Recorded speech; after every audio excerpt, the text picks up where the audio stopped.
Okay, so this should be a somewhat smaller video, but I want to talk about this topic of the issues of what happened, at least with my mind in traveling, right? When I so people on Instagram, they always show the beautiful, lavish sides of flying an airplane and with their baggage, complain about they're getting their baggage from the collection area. And I'm on a flight. I'm on a, people like to brag about that shit, but they don't really talk about how much of a nuisance this shit can be, right? So I finally got the first negative mark on my credit report in like 10 years, and it was over $147. I just completely forgot. Completely, like I thought I paid my internet bill back in Ohio. Com- so it must have just like completely flew under the radar, over the radar, whatever the fuck. Completely forgot about it, and I got my first negative on my credit report in like 10 years. B. So like, yo, so so anyway, let's start out at the beginning. So when you first travel, at first, when you go somewhere to like, to potentially live, it's like, well, especially when you're fresh into doing it. And I'm not trying to say like I'm a veteran at it, but I have some experience. But there's people who do it way better than me. Okay. So I can only speak from my side of it.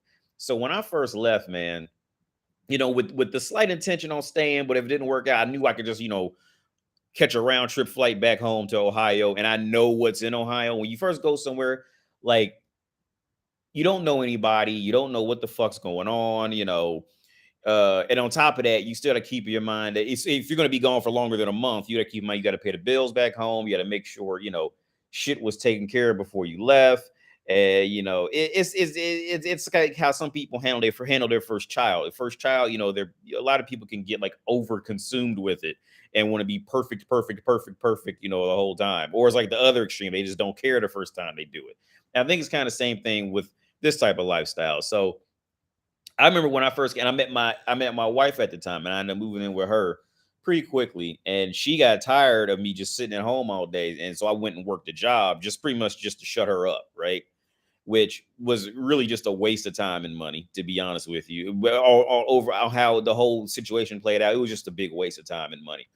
But I remember when I was at that job, that's when it started to hit like, wow, keeping track of shit in two different continents for me, it was starting to just trying to keep track of shit in two different continents while keeping up with my wife at the time and trying to learn the language and then trying to work a job. That shit was rough, man. Then when you work these little jobs, like these little, I worked in IT and I worked in a call center IT for international company here. So when you work in these international companies, man, another thing that sounds much more sexier than it is in reality is working at these international companies. A lot of times is not fun because they usually have a high turnover rate because people are international, they're moving, and they don't have that gravitational pull towards one area. People who do finally do it, they just get up and move to the Netherlands for 6 months. This is how they do over here. So in an international company I was at, it sounds sexy if I tell you the stories. Like, you walk up as people driving Teslas and, plug them into the fucking wall. This was like 5 years ago too. So this was before Teslas was like, as common as they are now. And even now they're still not common. But yeah, and then when you walk into the room, when you walk into the building was fucking beautiful. It was modern and beautiful, which is not very common here in Prague. Usually everything has that historical look, and they do that by law. I found out later because that in itself is a tourist attraction. But no, this building was like, it was new, it was modern, it was beautiful. You ride this beautiful elevator up to the floor you was working at, and like on the way up there, you'll hear at least seven different languages on your way up there, right? At minimum, because people like so it's international company, people come from all over the world, and they don't pay bad for the country, but at the same time, it's a high turnover rate for one reason or another. Maybe some people are international because they came here and met a spouse and they didn't work out, and then now they got to go back home, or they came just to make some money real quick so they can go off to a better job. Like those international companies, they usually, from what I've heard and from my experience, they have a very high turnover rate. And why that sucks is nobody really knows what's going on. You see what I'm saying? Well, at the same time, of course, you're trying to, do a good job, but nobody's really getting trained properly. Nobody knows where anything not like, not many people know where anything is, how to do it. It's very proprietary shit you're dealing with. So it was just really a nuisance, man. I remember when I was working in there, it was starting to hit me like, wow, like this is a lot. Like I said, trying to learn as an English speaker. I don't know if whoever watches they know, but um, as an English speaker, there is levels to how difficult like every other language would be to you based on what your native language is. So for me as an English speaker, as my first language and my only language really, Czech is like it goes up from 1 to 7, 7 being the worst and 1 being the easiest. And like of course, like French and Spanish, that's like at the bottom. That's like the easiest for us to learn. And then Czech is I think it's either 5th or 6th most difficult, right? So for us, it's a pretty difficult language. Like we don't know, especially in America, we never heard any of these words before, other than robot. Some words are kind of similar, like respect, limit. There's some words that are like but then other words are just completely different, like dobly, den, uh, like ciao. That's like technically Italian, but I mean you get the drift of what I'm saying. So I was trying to learn the language, keep track of my wife at the time. She had a small kid. And I was keeping track of my shit back home, and I was still doing shit with the military back there and trying to get all that together. You're like, it's just going to hit a point where you just can't keep up with everything, right? Like it just hits a point where like it's just too much. And this is another downside about traveling and like hooking up with bitches for real in other countries is that if that woman never traveled, she doesn't understand what you're going through. You see, because on my girl now, she traveled, like she lived in other countries before, so she gets it because her family, like she's mixed, so she gets the getting up and living somewhere else. So she gets that, even homesickness or whatever the fuck, like just random depression because you just don't know anybody, you don't know the language. Like the girl I have now, she gets it, whereas my ex-wife, she never moved anywhere. She stayed in Czech Republic her whole life. So she didn't understand. So that's going to cause problems. The fact that your spouse doesn't understand, what you're going through.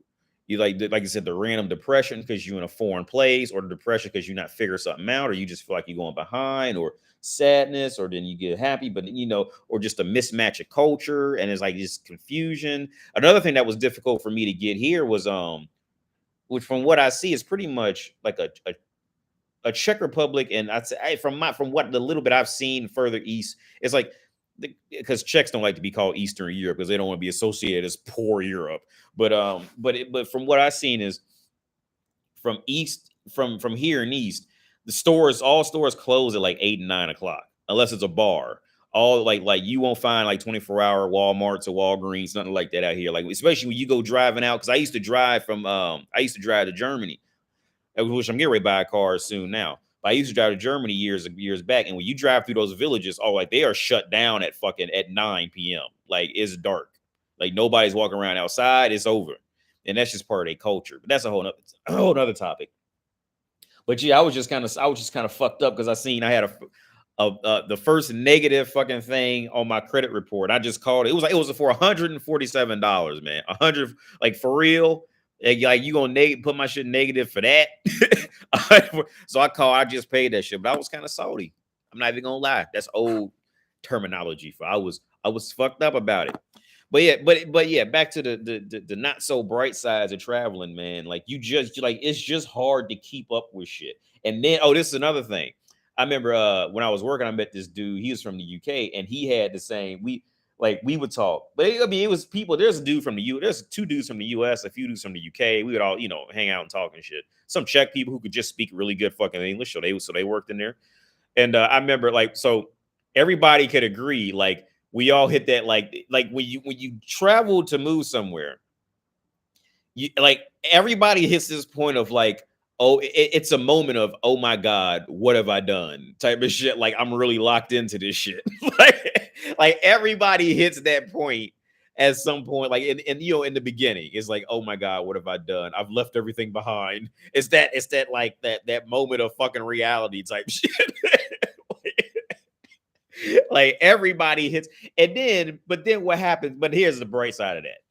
The bright side of it is once you hit that and then you get over it and then you really think a little more into it, you think, well, if I was going to be fucked up financially or whatever, it would have happened, in Ohio. So it's like, well, who gives a fuck? It'll just be here now. But when you first go through it, you don't think that deep into it. When you first go through it, it's like, oh my God, my safety net back in Ohio, like everything will be perfectly heaven if I just get back there. But then you really, like I said, you think, two steps deeper into it, and it's like, oh, well, I could have been just as fucked up in Ohio. I could have gotten here.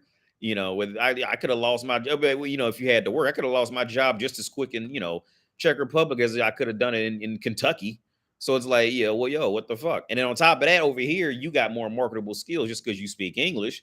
So it's like, so it's like in reality, like I mean, for real, you'd be a little better off over here. I would say. That's if you can get used to, like the cultural norms and shit like that. But yeah, like but again, the not so good sides is that moment of fucking like, oh my God, what have I done type of shit. Like I've really done it. And and then also like keeping track of, because I kept the flat in Ohio for pretty much the whole time until I just came back. I kept that flat in Ohio and keeping track of the bit, which sounds like nothing. It sounds like nothing, man. Like if you never done it before, like I would have thought it was nothing. But just to keep track of one flat and keep a track of the electricity and and internet and paying the rent with my homeboy, he was living in there. Like just keep a track of that on top and keep a track of this shit and keep a track of like your life wherever you are and making sure shit's going. Like you will just forget. Like it'll just happen. And you know what? When I first noticed it, that's when I realized that I understand why people just pay people to do it. Like I can understand why it may be like a company or something that they would just pay somebody to just watch a fucking apartment on the other side of the country or state or something, because it's just like because you'll just forget. It's just one of those things. But yeah, man, got first negative ding on my credit. Fucked up about that. In 10 years. Well, it didn't go down that much though. Probably because I got it because it was good for so long. But yeah, man. But that's it, man. I just wanted to share that story because I was sorry about that. Anyway, I'm out of here. Bye.